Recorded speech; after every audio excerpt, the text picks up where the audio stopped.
Welcome to Star Wars Action News, helping Star Wars collectors collect better. Head over to the Times Center down in Times Square for Hasbro's event. Yep, they had their fan site day again. Did something a little different where they split into different groups to give people better access to the staff that they needed and to take pictures. Just in case anybody from Hasbro or their new PR company is listening, didn't like this. The theory was by having half the people down there at the time, then there would be less crowds so you could take the photos, and they were responding to feedback about that. But guess what? They gave us 1/3 of the time we used to have to take the photos for half the people, creating the same amount of the crowds, and then almost like a bar at closing time, you don't have to go home, but you can't stay here. Yeah, we were herded out, and you and I got put into different groups, which was a common theme against people who came together, is they split up sites, and it was kind of different and difficult.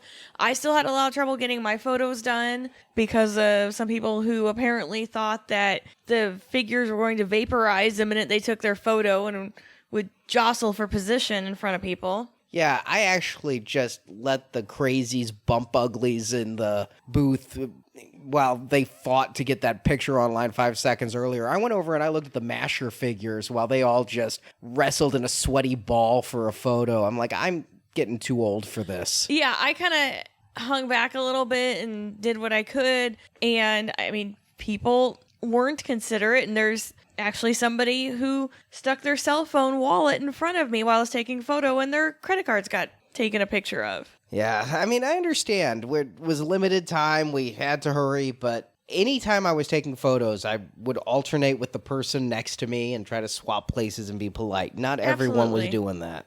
But not a whole lot on display again. I came in with such high hopes. Really? I did. I was like Luke entering the academy, not realizing that he'd be forced to kill people evilly, because I thought for sure we would see a ton of Force Awakens merchandise. Now, we knew coming in, no Rogue One, and I didn't expect Rogue One. Of course, that's under embargo. Great. But the Force Awakens, the cat is well out of the bag. In fact, the cat's out of the bag and into the box because it's dead. So show us the toys, and I know for a fact they are going to have more toys out than they showed us today. Do you think it's a conspiracy? Actually, I do. Oh, boy. I think that they are really trying, and they've said basically as much, to start using that Hasbro Pulse more to break more news. If they put all the news out today, then there's nothing for them to drip on the Pulse to try to bring traffic up. Like, they revealed a Deadpool figure on the Pulse last week, and Daryl DePriest was there just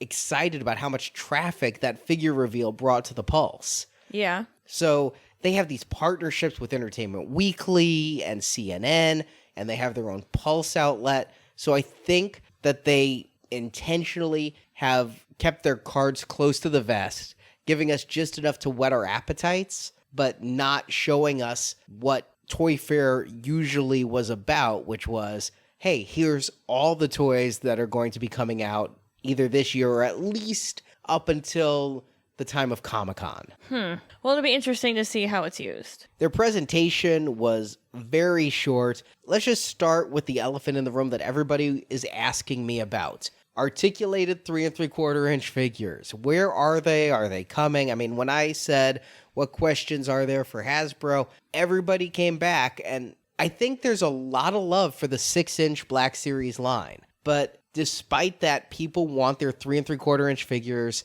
in an articulated fashion like they've had since 1999 or so. The dawn of time. And one of the people covering the event was incredulous. Like, why are these people not happy with 5POA? I grew up with 5POA, and I want my kids to have 5POA like I did so that we can have shared memories of that. And there was some discussion as to why it was. And they said collectors who with big dioramas and photographers who like to get them in poses aren't happy with 5POA. But kids obviously are. During the Q&A I sat in, they did say that Walmart was doing very well with these, and I pointed out that they're all selling in our area except for Han. No one really wants Endor Han, and to a degree they also don't want Jedi Luke, but they found that surprising. Yeah, I found it surprising that the original trilogy figures weren't doing so well, but it all depends on your area because, again, down where Jacob lives in Texas, he was able to just walk into any store and find tons of Leias. I have still never seen one in stores. And we've traveled to various states now, and I've looked and never found a Leia. But it was not part of their presentation. Again, another one of those cases where they're keeping it close to the vest. But they said that starting in the spring, the Black Series 3 3/4 inch line will continue as a Walmart exclusive. They would not confirm any of the figures that are coming out, although Phasma and Asti are two strongly rumored ones. I think it's even been seen in the Walmart system, according to Jedi Temple Archives, but Hasbro could neither confirm nor deny. They said it will be revealed on the Pulse. Well, I guess we'll just keep our fingers on the pulse. See what I did there? Yeah. Another big question that was had, and they didn't have necessarily an answer, is about re-releasing some of the older Black Series figures that are just so hard to find. Because, like, that Darth Maul has gone up to well over $100 on eBay if you want him. The R2-D2 is very high in price. And I think I've never seen people clamor for a re-release of a figure before. A lot of people are like, oh God, they just repacked the figure. Now people are like, please repack the figure. Yeah, and, I had an interesting discussion with them because they're talking about doing a toy release like Force Friday, like for Rogue One, and I pointed out that, in New York, I was able to find pretty much everything we wanted. Not with relative ease. I mean, there's crowds, but it was there.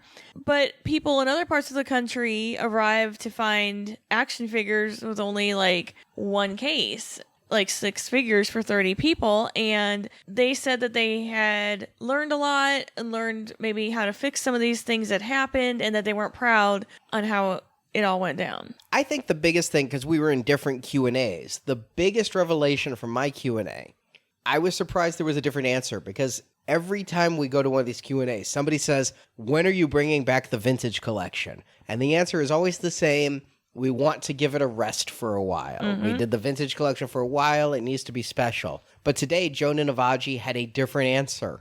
It's being hotly discussed. We wanted to give it a rest for a while. It's been resting for a while, so now we're looking at what time would be right to bring it back. But before you start popping your confetti poppers like it's New Year's, there's always a catch. And I'm going to ask this to our listeners. Come to our forums and tell us, would you be happy with a return of the vintage collection if the figures themselves were a return to vintage and in the 5 POA style? Ooh, ouch. Because I think when people say they want to return to the vintage collection, sure, the card art, I love the card art. It's nice and nostalgic. I understand why they'd want to take a break, because even I was starting to grow numb to it after a while. But now when people say they want the vintage collection back, what I'm guessing they're saying is we want highly articulated, single-carded mass retail figures back. But even the people who were asking the questions in my group seemed split. Several were saying that a $6.99 figure on a vintage card would be a wonderful throwback to the days of yore. Well,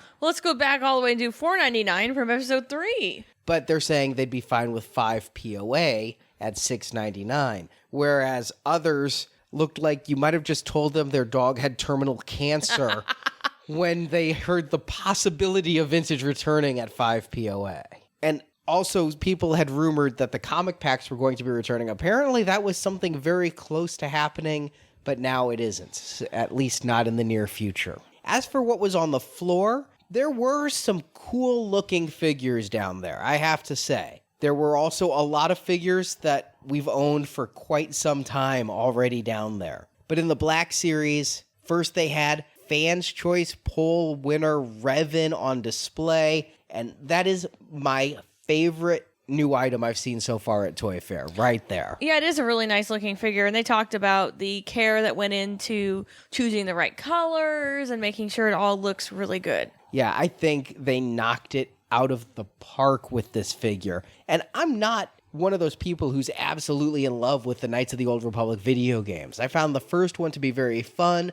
I found the second one to be very frustrating. I like Revan, but man, just the style of him here with the 2 lightsabers and the mask and the red tabard that goes down and the tattering of his cloak at the bottom. Oh, that was just one hell of an impressive figure, even if I'm not uber into the character. Yeah, it is really nice. It's very striking with the colors. They also had the Snowtrooper on display, and they went into a lot of discussion also about this figure. They only had a few figures, so they had to talk a lot about them. About how the artists working on it were pulling out Pantone charts to try to figure out what shade to make his outfit. Obviously, the armor pieces are a bright white, but what about his... All the cloth pieces, they were trying to match up the color, basically. Yeah, his coveralls. Yes, sure. His unitard. I don't know that they picked the right color, as it is exceptionally beige in contrast to the white armor on display there. Well, snow gets dirty very quickly. So we've actually said that before. We've seen snowtroopers that had some tan on it, and we talked about dirt. They're saying this is the color of the outfit, and I actually trust them to know perhaps better than I do, and I know that my memories of Star Wars, you ask me what color Han's coat is, I say blue because that's the toy they made in 1980, and you ask me what color a snowtrooper's coverall is, I'm going to say white. But they really went with I'd almost call it natural, or... Yeah, it's kind of like an ecru, kind of beigey color. Very stark contrast to the white. Very stark. It may be more accurate, but in my opinion, it's less aesthetically pleasing to be that accurate in the figure form. I think they should have gone a few shades lighter in that Pantone chart. Yeah, I agree. They also had the Kanan figure out on display. He's going to be shipping real soon. I like how they gave him more realistic style versus the art from the cartoon series. It's a cool-looking figure. I'm glad to see them working in some of those characters because, like with Rebels, the longer the series runs, the more these characters are going to mean to a lot of people. The same way Sabine. She is my runner-up for favorite figure. It's funny, their two favorite figures are characters I'm not invested in. I'm not invested in Rebels, but this Sabine figure has so much detail going on in her outfit, and they talked about how they were flecking the boots to make them dirty. They literally went back to old toothbrush technology and just putting different colors of paint on toothbrushes and having I'm guessing people in a Chinese factory, flick paint at the boots. So if you are a variant collector, every single one of these is going to be different. And that's going to be tough. And the detail on the helmet and the hair. Again, she was also a Fan's Choice winner figure, and they did right for the fans who voted for those characters because Sabine is just this amazing looking figure. She looks like she just jumped right out of the movie screen with her two-tone hair and her Vans checkered shoulder pattern. Also, a Force Awakens C-3PO with the, once again, red arm. How do you know it's him, though? You already used that joke this show. I know, I did. It's a long day. And then the Princess Leia from A New Hope. People have wanted Princess Leia in this outfit with the hair buns for so long. And it's a very lumpy outfit. One person posted to Facebook that they're not trying to be dramatic, but that seeing that this was the Princess Leia figure coming in the 6-inch Black Series ruined their day. I don't think that it's that bad. It's not that good, though. No. The problem is these soft goods just... And I understand they're hard to work with, but it just is not... It's not working with the belt. She's got like this weird ridge around her midsection. And having just seen this costume the day before at the costume exhibit, this is so far off the mark. It hangs funny. There's wrinkles. There's lumps. It bunches. Technically, we saw the one from Empire, but it is pretty much the same. And yeah, they said that they were discussing whether or not to go soft goods on her outfit. But then they did some research and found this one piece of cloth that was really silky and worked perfectly. I don't think it worked perfectly. The face is not tremendous either. I've come to expect more from the Black Series, but also on display was A New Hope Luke, and the outfit is better. They did soft goods on his tunic. I think that they did a much better job with the soft goods on his outfit. Maybe it's because they did plastic pants and boots, whereas Leia is soft goods literally from head to toe. Yeah, I think that's the difference is the limited soft goods, and that is supposed to kind of flare funny. It does. It has some bunching under the arms, but again, I don't think these are ever going to be perfect. I agree, but I'm a lot more forgiving for a $9 or even $13 3 3/4 inch figure than I am for a $22 6-inch figure where it should be a little better. I love his belt. I'm going to give it a compliment there. I think they did good with the different pouches and things hanging off of it. His face, though, it reminds me of like one that I'd get in the Power of the Force 2 line. It's just got this really bland expression with his eyes rolling back. His pupils are way up at the top of his eyelids.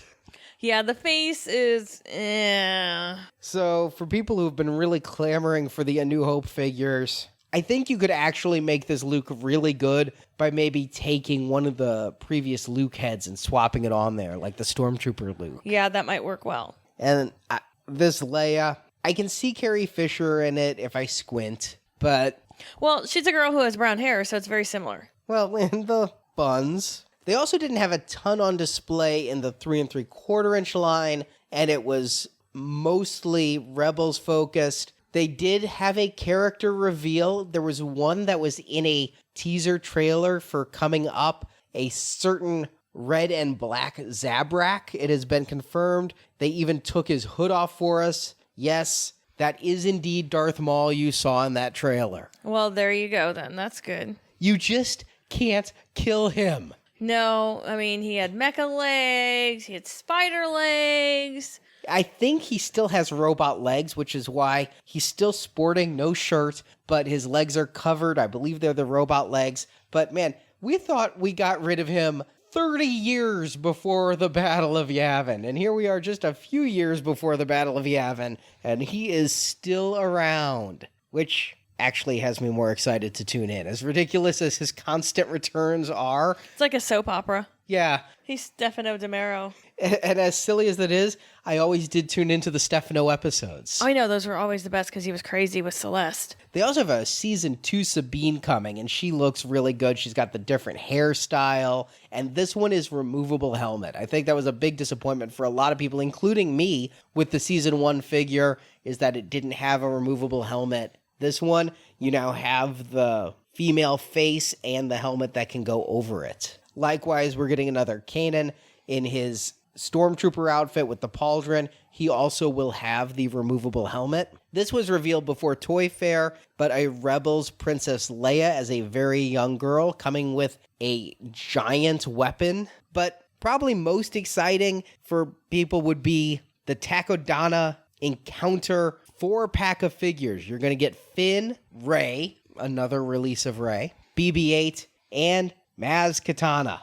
I guess this is a hotly asked for set, and I think it's because people are clamoring for Maz Katana. And honestly, getting more Reys out there. This is in the regular outfit, but she comes with the lightsaber now, so you can have her reenacting that battle. Now, these are, of course, like all the 3 3/4 inch Force Awakens figures, 5 POA, but it's another release of BB-8. You get him with Rey, and yeah, Maz is getting out there, but you do have to get a 4-pack if you want her, not a individual carded one at this time. And there again, there will be more Force Awakens figures coming this year, not announced today, but coming this year. As for vehicles, it was asked during my Q&A, what about more big vehicles like the TIE Fighter in the 6-inch scale? And they said they're kind of looking at what kind of vehicles they could put in that scale realistically, given most people don't have houses that go on forever where you could just put the example they used was a 6-inch Death Star. They actually aren't even putting on any big 3 3/4 inch vehicles. They didn't announce any today. They said they will do more, like that Millennium Falcon that they released. But it was specifically asked, can you do big vehicles that aren't Nerf guns? And his response was that they need to strike a balance between what kids find fun and what collectors want to put on their shelves and display. Well, that seems fair. I don't think they hit the balance right with the Nerf gun Falcon. No. One person said, what about just slapping a square sensor dish on the BMF and re-releasing it? Well, that was some depressing response Because I thought the same thing. I thought for sure we'd see the BMF come back out as the big vehicle. And the first thing was, well, would that make people happy? There are other differences to the Falcon, mostly to the interior, but differences to the exterior. And everybody's like, yeah, we're fine with all that. Just give us the square sensor dish, or rectangular. And then they said that the BMF is not something realistically they could produce. I think when that came out, we were just like at the apex of figure collecting. They said if they were to just re-release it today with the costs of pieces, materials, labor, that would be a $500 vehicle. And that's crazy. Especially since I think didn't we get one on clearance for $49.99? Yes, we did. Yeah, a $500 vehicle. So he never said never. You know, things change, market prices fluctuate, but any kind of vehicles we get are probably going to be more in line with that new Force Awakens Falcon, not the old BMF style. And also asked about beasts, since there were so many new little animals in Force Awakens. And I'll admit, I would love for them to bring back the beast packs like they did when they released the Ronto and all of that. I absolutely love having my 3 3/4 inch bestiary. And his response was kind of like, they are looking at doing beasts in the 6-inch arena. When asked about 3 3/4, he's like, well, maybe. It seemed like it hadn't occurred to them, but they're really focusing their efforts on the 6-inch, if you're looking at that. I mean, they did the 6-inch Tauntaun, they did the 6-inch Wampa, so they're looking at doing more of the 6-inch style stuff. And if you were hoping for more Legends characters, in my Q&A, they said the only Legends character in the poll that made enough of a ripple to be possibly made is the one who won, Revan. So if you wanted your Mara Jade, you wanted your Grand Admiral Thrawn, they just didn't get enough votes in that Fans' Choice poll to even be thought of as, hey, we should also do. Ouch. So not a ton of news coming out of Hasbro, but I saved the biggest for last. 2 exclusives coming this summer. There will be, of course, the San Diego Comic-Con exclusive, which will be our first Rogue One toy. Yes, and that's exciting. So they had great success in what they did last year with the First Order Stormtroopers. So they're doing it again with something from Rogue One. And then there's going to be a Celebration exclusive. Celebration Europe. So if you don't have your tickets yet, I guess Sunday passes are still available. Yeah. You can try to get it on Sunday and try to get the exclusive. But this exclusive is going to be available in the States also at Comic-Con. That's right. The Celebration Europe exclusive will be at Comic-Con, but the Comic-Con exclusive will not be at Celebration Europe. And when asked about that by James from Jedi News, who lives in Europe, and he was like, we go to Celebration and we have to go to the States to get this other figure. And the response was, well, it's Comic-Con. He's right. I mean, you gotta give something special for Comic-Con. And so the Rogue One figure sounds like the Comic-Con exclusive, but then if you're going over to Germany, nope, not Germany, it's in London this time. Yeah, it's in London this time, yes. We went last time for Germany, so I had that on the brain. If you're going to London, there will be something else there that you'll be waiting in line a long time for. Yes. Thanks for watching this video. You can see full episodes of Star Wars Action News with more collecting news and reviews at swactionnews.com. We also have thousands of toy and collectible photos in our photo gallery. If you enjoyed this video, please subscribe to our YouTube channel. May the pegs be stocked and the Force be with you.